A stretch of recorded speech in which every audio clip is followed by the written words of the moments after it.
Okay, so it's crazy how I just thought of this before going to bed and after taking off all my makeup and everything for the day. I don't know if maybe this is just me realizing it or if this is more of a new idea. Feel free to inform me in the comments, or correct me if I'm wrong.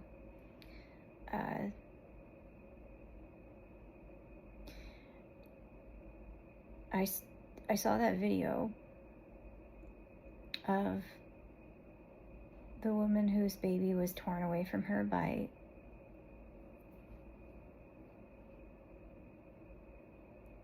ICE, and that was genuinely horrifying. But then I realized that in addition to that being as horrifying as it was, and these people clearly doing blatant kidnappings in plain sight, and I think we all know where they come from. I'm not going to say where. We all know that they're not qualified. I can talk about that more later. But I was thinking about my indigenous ancestors, because on my mother's side we have Dana blood. We have and ancestry, and we have Eyak blood and ancestry. And they had their families torn apart, their culture destroyed, their land taken, dehumanized, oppressed, and also, Black Americans and the horrifying things that they went through in slavery, Jim Crow, and the continued oppression to the modern day. And it seems like they've had these sort of horrifying things happening to them all the time, and of course, no one has really listened. And then I thought, it's interesting how we call ourselves a democracy, which I have another point about that in a second, but we call ourselves a democracy and yet treat certain people who belong to certain communities as though they are in a dictatorship, an abusive relationship of some kind between the government, racist people, and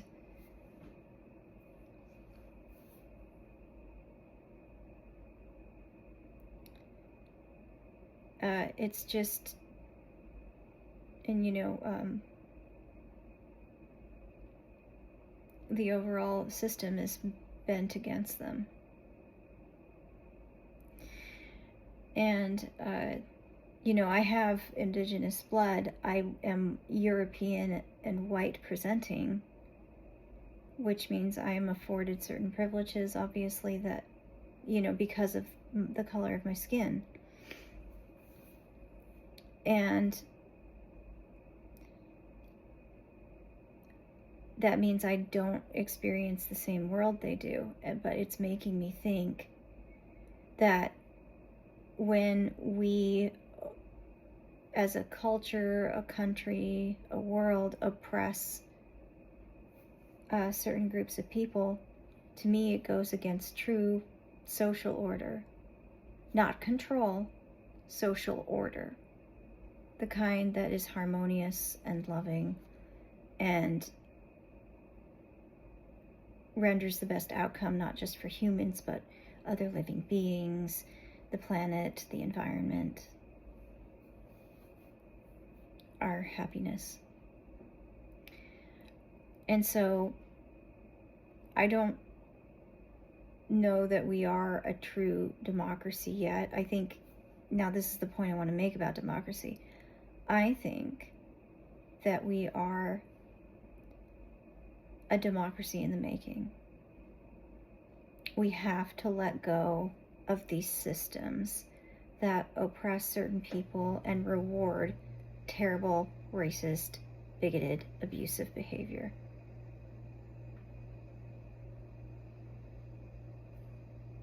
Because it does break through the surface, and then the way it seems that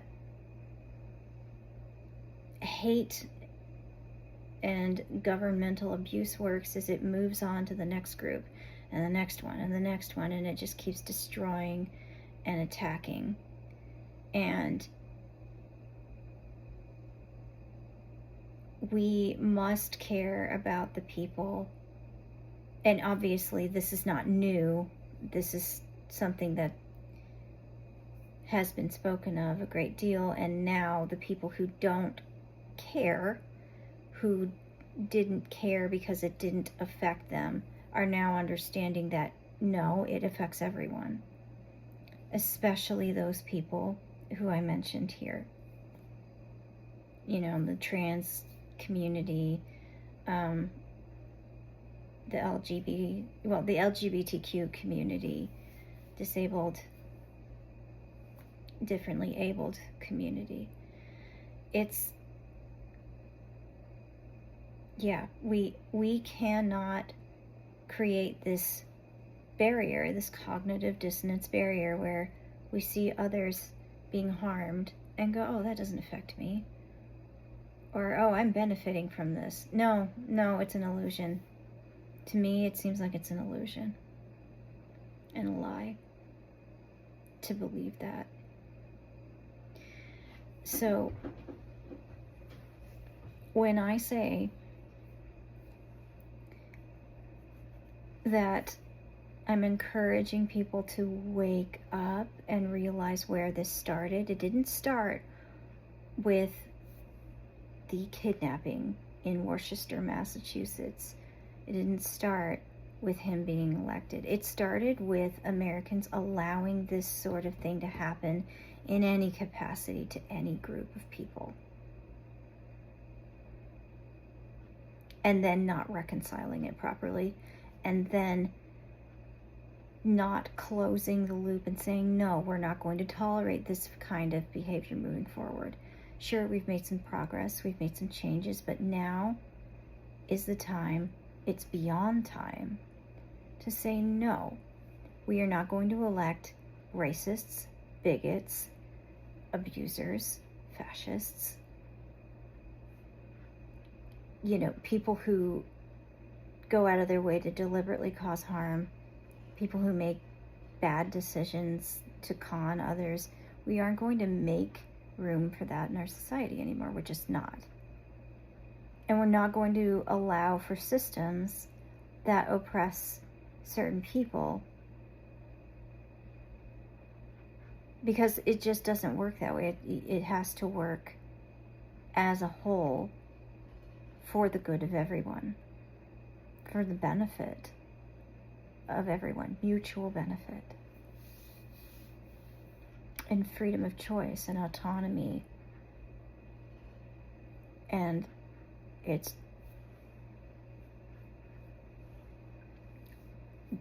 I think this is why dictatorships start. They start because we choose to ignore the most oppressed, or be complacent, or don't bother to try and understand.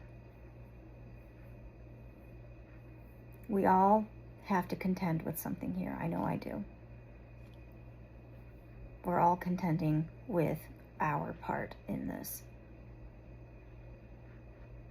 And we all have to be strong and mature enough to face it. Because in that lies the answer in how to fight back against this. And it starts with supporting the people in those communities that are being the most targeted. And protecting them. Respecting their autonomy, their choice, whatever it is they need.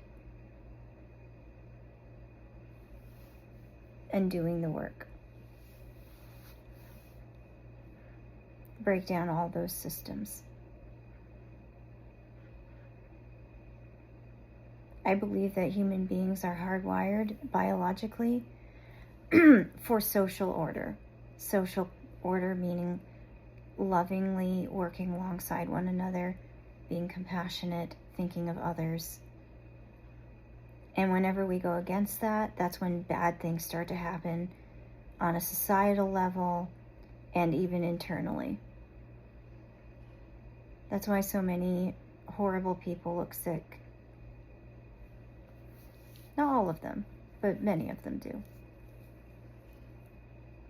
I think it goes against our very nature. It just, my unscientific theory. I think it's just psychology to me. Just constantly going against your true nature, because our true nature is to survive, and we survive by getting along with each other and maintaining balance in the world alongside the world we live in and the living beings we live alongside. So I want to leave you with that thought for tonight. Thank you, and feel free to leave a comment, like if you enjoyed this thought process and walking alongside it with me. And I am grateful for your presence here today. Yeah, I almost forgot. I was also raised Catholic and was strongly influenced by Christianity, even though I'm no longer a Christian, officially speaking. This is, I believe, what Christ was talking about. If we can take his teachings and take them out of this sort of nebulous, kind of ethereal interpretation and apply it practically, it translates really well according to what I just covered in this video. The teachings of Christ are about how we as humans not just survive, but thrive and evolve in the best way that is harmonious and loving. To me, at the core of it, this is how human beings survive, by being kind to each other. It truly is, I guess you could call it, some people call it Christ consciousness, but just Christ awareness, being compassionate and kind to one another, ensures our survival. The more decisions we make that are kind and loving, and thinking of others,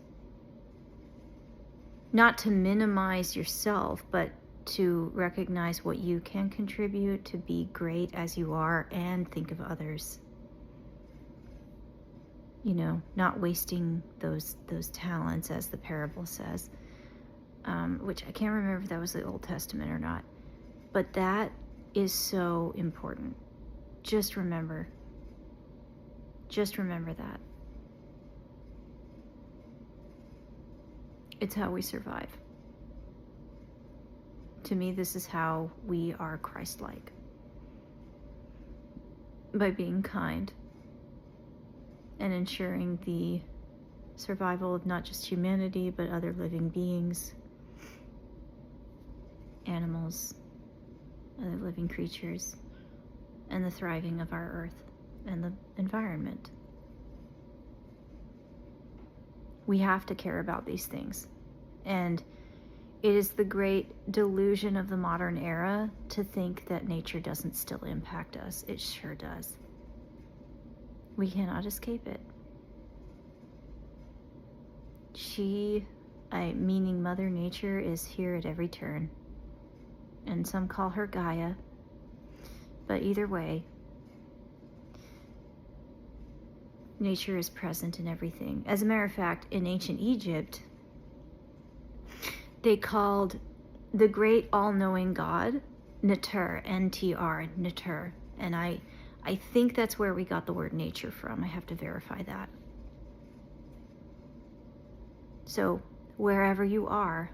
Even the ancient Egyptians understood we cannot escape her or them. The, nature overall. Christ awareness, nature awareness, understanding we must care about each other and all these different issues that are coming up and being brought to the table. The more we understand that, the better things will be. And I encourage everyone to reflect in themselves the importance of these things personally amongst your community and why it's important to stand for those things and not let it slip by.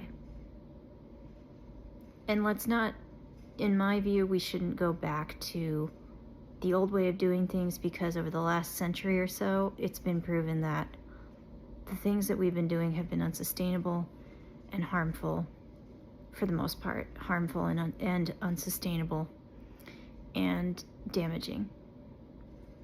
And it's left people in my generation and the generations following holding the bag. It's left us holding the bag. And none of us deserved that or asked for it. So let's think long term, let's think sustainably, and let's think about caring about your neighbor, loving your neighbor. Have a good night.